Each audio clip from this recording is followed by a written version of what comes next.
Bienvenue à cette séance ordinaire du 8 décembre qui a lieu à huis clos par visioconférence. Il y a la constatation du quorum et allons maintenant avec l'ouverture de la séance à huis clos qui prend un proposeur et un secondaire pour l'ouverture de la séance, donc Joanne et Sophie. On ira au point 2 avec l'ordre du jour du procès-verbal. 2.1, adoption de l'ordre du jour. Commencer. Ce serait l'ordre du jour qui vous a été soumis avec un ajout au point 10, sujet divers de dernière heure, au point 10.1, autorisation d'achat pour un nouveau tracteur. Ça me prendrait un proposeur secondaire avec l'ajout du point. François et Francine. 2.2, adoption du procès-verbal de novembre. Ça me prendrait un proposeur secondaire pour le procès-verbal de novembre qui en a fait la lecture et Joanne et Sophie. Période de questions, on n'a pas de questions qui a été soumises par des personnes de la population. Et Pierre n'a pas soumis de questions. Je parle de Pierre Juteau. On ira maintenant avec la correspondance. La première correspondance qu'on a reçue nous vient de Oasis Santé Mentale qui nous parle comme quoi que la pandémie de la COVID a entraîné bien des bouleversements, des répercussions négatives sur la santé mentale des Québécois. On nous dit que dans les derniers mois seulement, le taux de dépression majeure a bondi de 25 %. Les troubles d'anxiété, eux, ont avoisiné les 20 % d'augmentation. C'est une problématique réelle. Les organismes communautaires travaillent sans relâche pour maintenir le service, malgré la hausse considérable des demandes. On nous fait mention que chaque année, il y a plus de 800 familles qui sollicitent de l'aide de cet organisme, que l'organisme supporte directement. Et on dit aussi que présentement, les délais pour rencontrer une famille ont augmenté. Là, il y a maintenant plus de jusqu'à 5 semaines d'attente. Quand on considère que c'est le seul organisme à offrir les services d'accompagnement pour la présentation d'une demande d'évaluation psychiatrique là, qui s'appelle le P38. Là. C'est assez problématique de savoir qu'il y a des gens qui peuvent être dans un état de détresse avancé et qui ne sont pas capables d'avoir de l'aide et des interventions dans des délais raisonnables compte tenu de l'augmentation des besoins. On nous dit que l'organisme, malgré le fait que c'est un organisme qui a du soutien du gouvernement, des services sociaux pour leur financement, mais il y a une partie du financement qu'il faut qu'il aille chercher dans le milieu.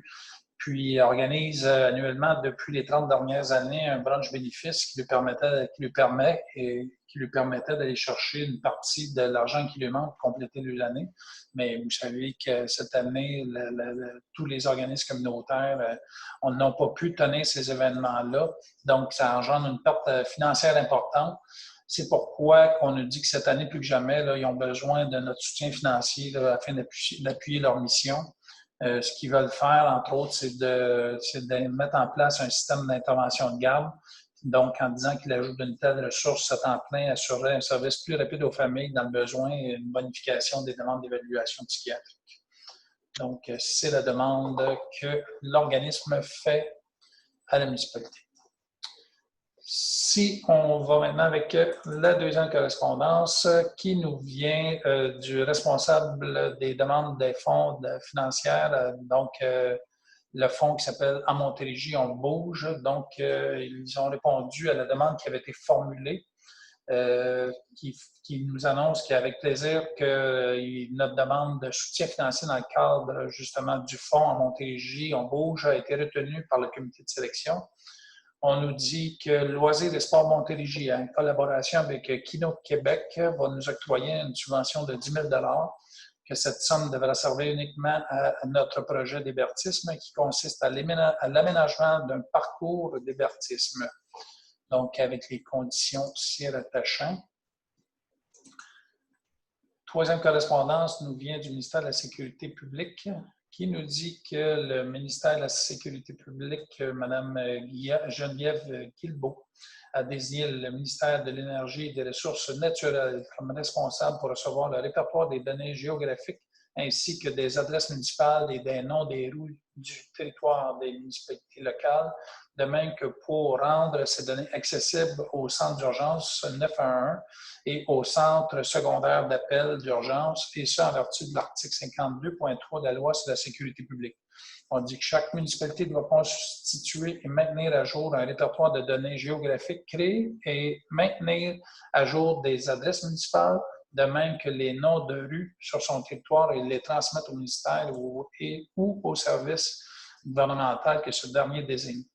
On nous dit qu'en matière de gestion des appels d'urgence, la capacité de déterminer avec précision l'emplacement de l'appelant nécessitant une aide d'urgence est primordiale.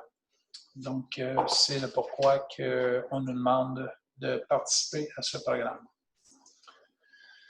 On a une correspondance aussi qui nous vient de la MRC, qui est un rappel quant à l'obligation de trier ces matières avant de se déplacer aux écocentres. On dit que malgré le passage de l'Estrie au palier d'alerte maximale, les écocentres de Granby et Waterloo demeurent ouverts. On rappelle qu'il est essentiel de trier et de regrouper ces matières par catégorie avant de les déplacer à l'écocentre. Le but d'effectuer des tris au préalable des matières, c'est de permettre de limiter le temps passé à l'écocentre, puis les contacts potentiels avec les autres usagers, ainsi que les allées et venues sur le site. On sait que quand on va mener des choses à l'écocentre, c'est pas rare qu'on peut rester pas loin de près d'une heure là, si on a beaucoup de choses dans notre trailer, dans notre véhicule, puis ça fait en sorte qu'il y a plus d'interactions possibles sur le site. Fait qu'on demande si c'est possible à tout le moins de trier les choses pour que ça se fasse plus rapidement au lieu que ça soit pêle-mêle dans les véhicules. Une autre correspondance qui nous vient de la MRC aussi, qui est une demande de rencontre pour la présentation du Fonds de développement des communautés et soutien au développement régional de la MRC de la Haute-Yamaska. Donc, à la demande du Conseil de la MRC, on nous sollicite une rencontre avec les membres du Conseil afin de présenter les opportunités et les occasions liées à la mise en œuvre du Fonds de développement des communautés. C'est grâce au nouveau pacte fiscal 2020-2025 entre le gouvernement du Québec, les municipalités et la MRC de la Haute-Yamaska que ces fonds-là sont disponibles pour notre MRC, donc pour notre communauté. Une autre correspondance qui nous vient encore une fois de la MRC qui nous parle de capsules vidéo sur les bandes riveraines. On nous dit que la MRC poursuit ses efforts de sensibilisation afin d'améliorer la santé des lacs et des cours d'eau du territoire. Donc, deux capsules vidéo s'ajoutent désormais aux outils de sensibilisation pour mieux faire connaître les réglementations en vigueur et expliquer comment mesurer la bande riveraine. Les capsules vidéo visent également à répondre aux questions fréquentes de la population. Et dernière correspondance, cette fois-là, qui nous vient de la CNESST, qui nous disent qu'on a une fin de l'autorisation d'accès accordée à une mutuelle de prévention. Il y a une visite qui a été faite, puis on nous a envoyé une lettre à cet effet-là, mais notre mutuelle avec laquelle on travaille comprenne mal la situation et l'effet que ça peut avoir, c'est qu'au cours de la prochaine année, éventuellement, peut-être ça pourrait coûter davantage pour avoir ces services-là. Mais je pense que on va voir avec ce qui va se passer là, avec les mutuelles puis avec les responsables de la CNESST, là, si éventuellement il y a quelque chose qui peut être fait pour voir corriger ce qui a été mis, ce qui a été signalé. Donc, ça met fin à la correspondance. On est là maintenant en Finances 5.1, rapport de la secrétaire trésorière pour novembre 2020. Donc, avec la liste que vous avez eue en votre possession pour le mois de novembre, ce serait un montant de 7 853,77 qui se trouverait être les dépenses pour le mois. Mais de ce montant-là, il y a 6 915,44 qui est en lien avec les aménagements pour le filtre d'arsenic et de location des traitements d'eau qui sont en test présentement à la salle des loisirs. Donc, ça me prendrait un proposeur et un secondeur.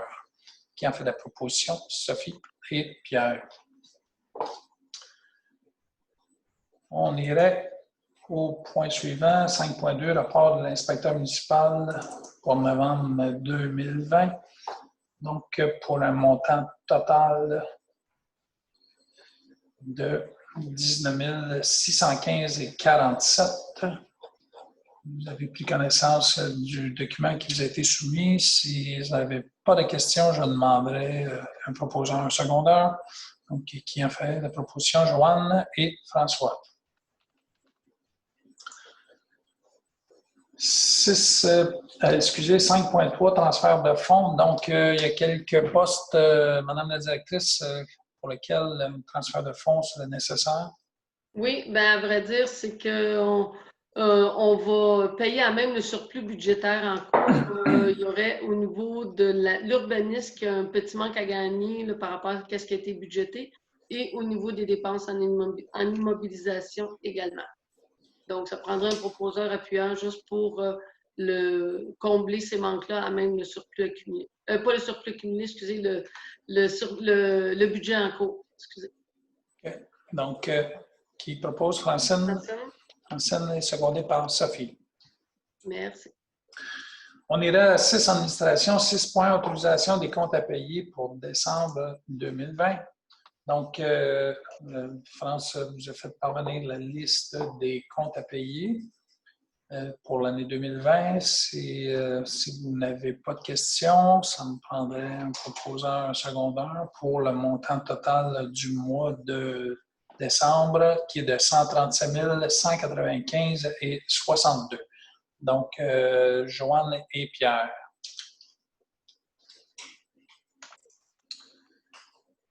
6.2, suivi coop au cœur du village. On n'a pas de document qui a été déposé ce mois-ci, donc on va devoir attendre au mois suivant.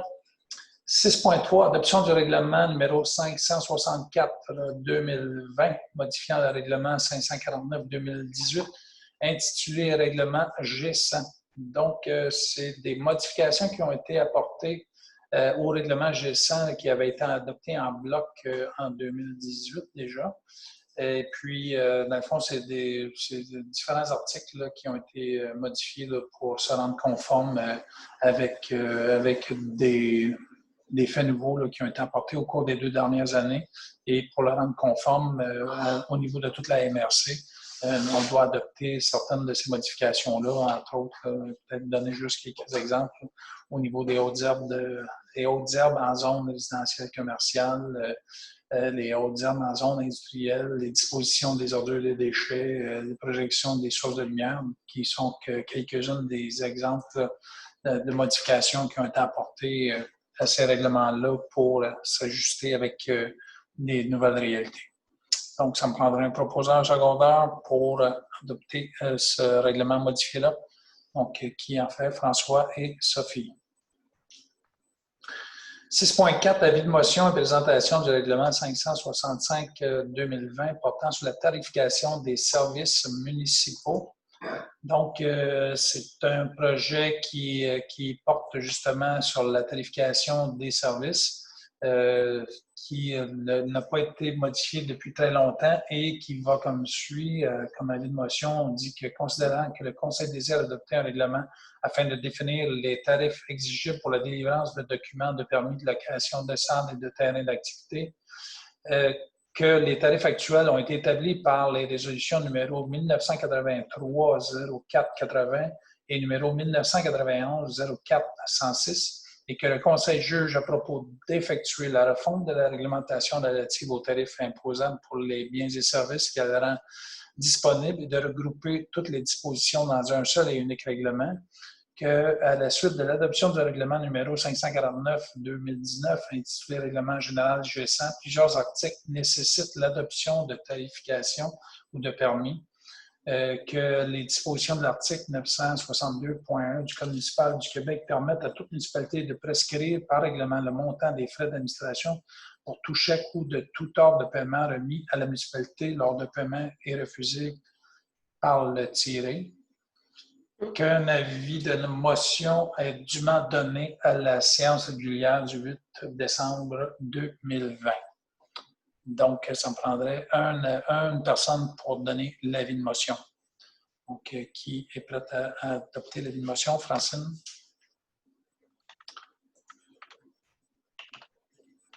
On va maintenant à 6.5, MRC de la Haute-MRC, COPPAR 2021. Donc, le document qui vous a été déposé fait en sorte que la COPPAR qui est demandée pour tous les services mentionnés tantôt, autres que les services offerts directement par la municipalité, pour un montant total de 270 254, qui représente une diminution par rapport à l'an passé de 20 870, soit 7,17 %, qui est dû principalement au fait que annuellement, il y a une partie du territoire qui est fait, qui a moins de coûts liés au vidange de fosses septiques, qui influence grandement ce montant-là aux 2 ans en diminution lorsqu'on est dans cette année-là. Donc, ça me prendrait un proposeur secondaire pour adopter le paiement de ce montant-là, cette obligation-là. Donc, Joanne est secondée par qui est seconde? François. Le point suivant, 6.6 FQM Assurance de la municipalité pour l'année 2021. Donc, c'est l'assurance de la MMQ. Donc, pour l'année 2021, pour l'ensemble des biens de la municipalité, ce serait un montant de 21 527 $ qui serait dû à la MNQ pour l'année en cours, l'année prochaine plutôt. Donc, un proposeur secondaire, donc Pierre et Sophie. 6.7 CIM plutôt, support technique. Donc, c'est l'organisme avec lequel tout ce qui est le support informatique pour la municipalité. On a cette année une légère augmentation des coûts, dépendamment des soutiens qu'on veut adhérer. Donc, je ne sais pas, Madame la directrice, si vous aviez un montant total estimé des dépenses. Sinon, on peut peut-être dire que pour les frais pour lesquels on a, dans le passé, on a pris des forfaits, là, il y a un montant de 3 060 pour le soutien technique de base. Ensuite de ça, pour 4 postes de travail, on a un montant aussi pour les postes supplémentaires de 1 915 $. Oui. Un montant pour la gestion des permis municipaux de 420 $. C'est ça. Et éventuellement, peut-être un autre montant là, pour, on verra en fonction de, suite à la présentation là, pour la gestion des modules de licence de chien là, qui pourrait s'ajouter. Oui, en plein ça. Donc, j'aurais besoin d'un proposeur secondaire. Donc, qui en fait? Francine et qui veut seconder? Sophie. Okay. 6.8, Association québécoise du loisir municipal, la cotisation 2021, pour un montant total avec les taxes de 340 et 33. Donc, qui en fait la proposition? Pierre et François. 6.9, Service des incendies régional de Waterloo. Donc, le budget, vous savez qu'on a 2 montants qui sont alloués pour le service des incendies. Un qui se trouve à être pour les services incendies et le deuxième qui est en lien avec le service de prévention des incendies. Donc, le montant pour tout ce qui concerne la caserne, les pompiers, les services, tout ça, est un montant qui est évalué à 108 153 pour l'année 2021. Donc, ça me prendrait un... Ah, est-ce qu'on fait les deux en même temps? On fait de prévention aussi? Oui. Donc, je disais 108 153 pour le service incendie et pour la prévention, un montant de 30 918 et 67. C'est exact? Oui.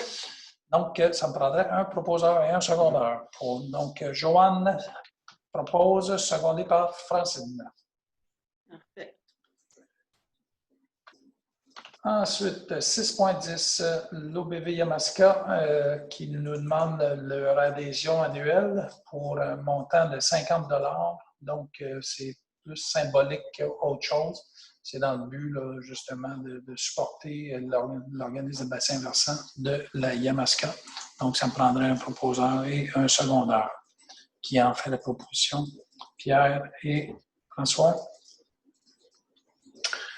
6.11, Commission scolaire Val-des-Serres. Donc, ils nous ont déposé le plan triennal 2021-2024. Puis, on indique comme quoi que notre école demeure dans les plans pour les 3 prochaines années. On en est bien content. Et on donne notre accord en lien avec le plan qui nous est déposé. Est-ce que vous avez besoin d'une résolution, Mme Lagrandeur? Oui, s'il vous plaît. Oui. Donc, ça me prend un proposeur secondaire. Donc, Sophie propose et Francine seconde. 6.12, Comité de sécurité publique, identification des priorités régionales de la SQ pour l'année 2021-22. Donc, on nous demande annuellement d'établir des priorités qui se trouvent être 3 priorités pour lesquelles la SQ s'engage à mettre des efforts, qui se trouvent les problématiques en sécurité routière, les problématiques en criminalité, et puis des actions souhaitées en matière de prévention de la criminalité ou d'action communautaire.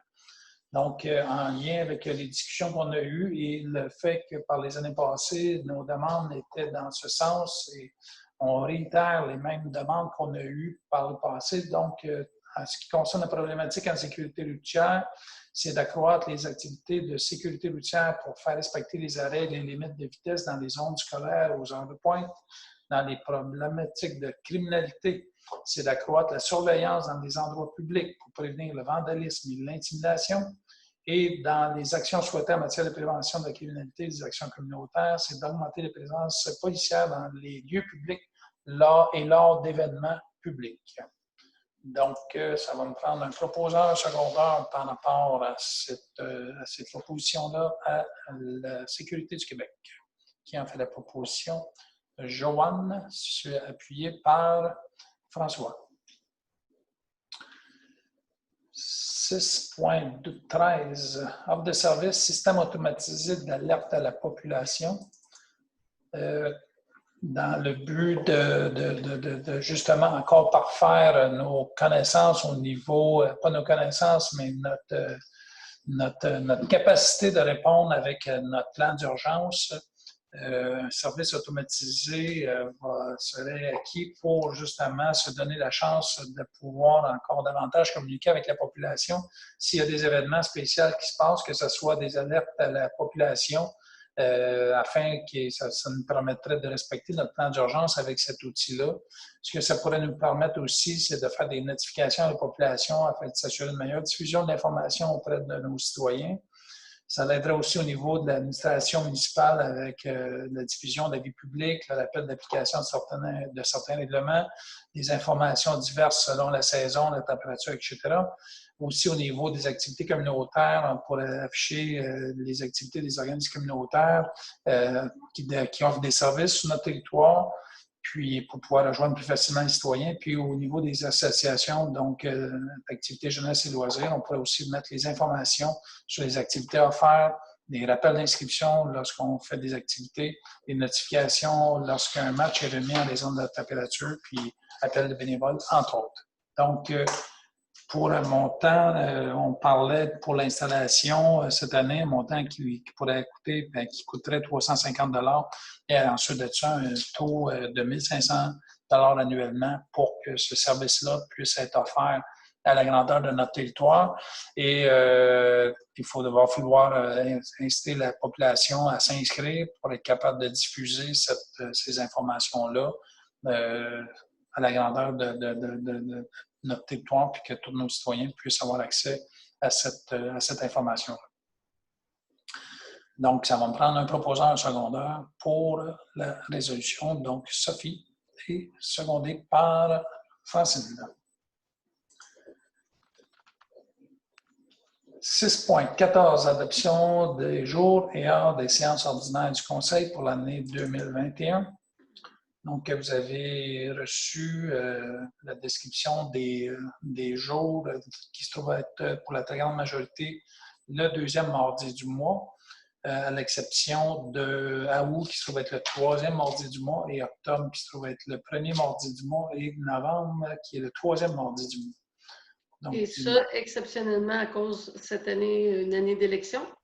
Ah oui, donc, c'est vrai. c'est la raison pour laquelle il a fallu devancer notre assemblée du mois d'octobre parce qu'à partir du vendredi de cette semaine-là, c'est le début des mises en candidature. Donc, vous n'avez pas le droit de siéger.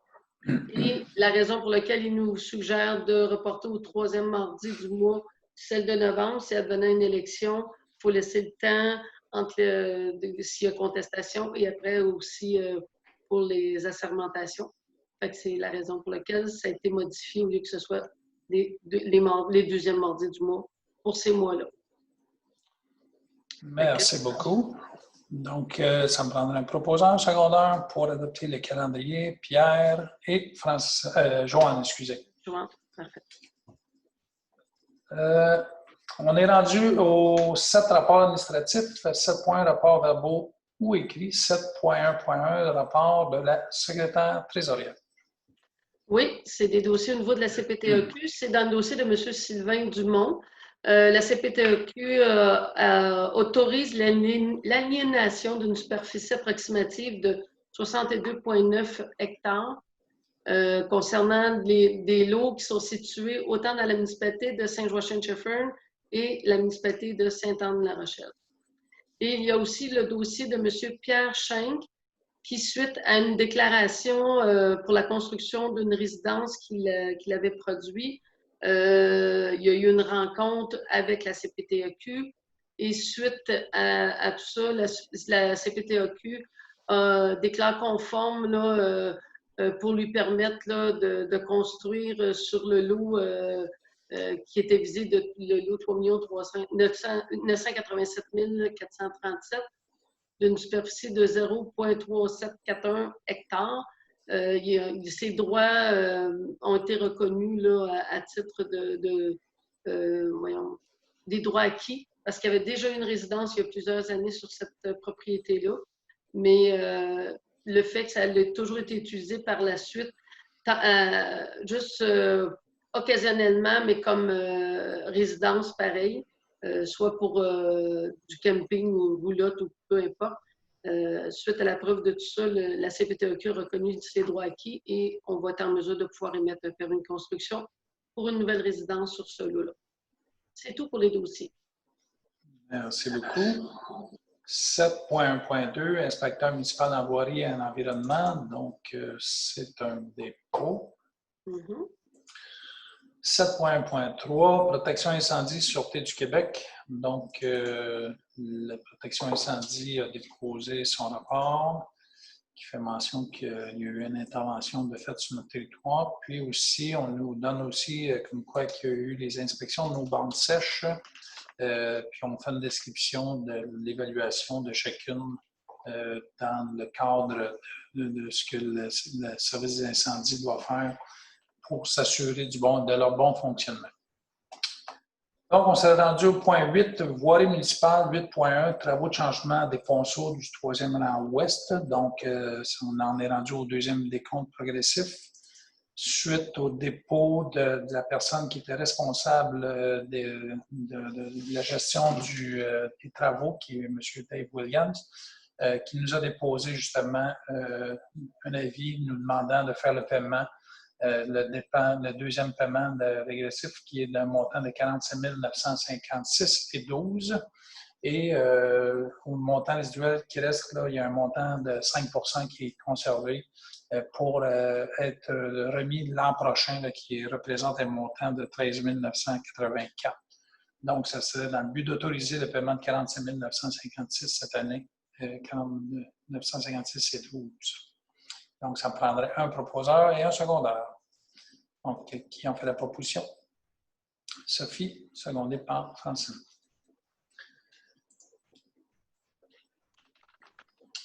En 9, urbanisme, demande de prolongation de la ligne électrique de la rue de Lacté. l'intention ici est justement de s'assurer qu'éventuellement, il y ait de l'électricité dans tout le secteur commercial éventuellement. Comme ça, si on a d'autres demandes pour des entreprises qui voudraient venir s'établir chez nous, que le service électrique d'électricité soit déjà en place là, pour être capable de desservir rapidement si une entreprise viendrait s'installer. Donc, ça me prendrait un proposeur et un secondeur. Donc, qui en fait proposition? Donc, Pierre, secondé par Joanne. 9.2, mandat à l'arpenteur géomètre, subdivision du lot 6 271 822 du cadastre du Québec. Donc, ce serait dans le but de subdiviser la partie, est-ce qu'on appelle ça la partie sud? Oui, c'est la partie sud du développement industriel. Donc, de cadastrer ce secteur-là, de mandater l'arpenteur pour venir faire le cadastre de la division des lots sur ce secteur. Donc, ça me prendrait un proposeur et un secondeur pour mandater l'arpenteur.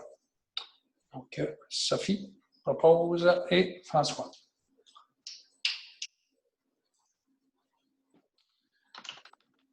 Maintenant, 10 sujets divers de dernière heure. 10.1, autorisation d'achat pour un nouveau tracteur. Donc, l'intention, c'est d'équiper la municipalité d'un tracteur avec une cabine pour remplacer le tracteur qu'on a présentement, compte tenu que on n'a aucun système de chauffage et aucun abri pour notre employé en période hivernale. Et compte tenu du fait que on est rendu là au niveau de la municipalité pour s'équiper d'équipements pour justement s'assurer que les travaux soient bien faits et que nos employés puissent être dans des conditions qu'on juge nécessaires et idéales en année rendue en 2020. On ferait l'acquisition d'un nouveau tracteur. Et puis, il y aurait la vente en échange, la remise en échange du tracteur qu'on possède actuellement. Donc, le résiduel à payer serait d'un montant de 29 700 avant taxe et ça serait de mandater la directrice générale pour signer des ententes et contrats avec le vendeur qui est FANEF. Les équipements des FANEF de Shefford. De Shefford, c'est ça. Donc, ça me prendrait un proposeur et un secondeur qui en fait la proposition. Donc, Joanne, secondée par François. Il y a des questions, donc on n'a pas de questions. Donc, on est rendu à la fin de la rencontre. Donc, c'est la levée. Donc, 20h33. Parfait.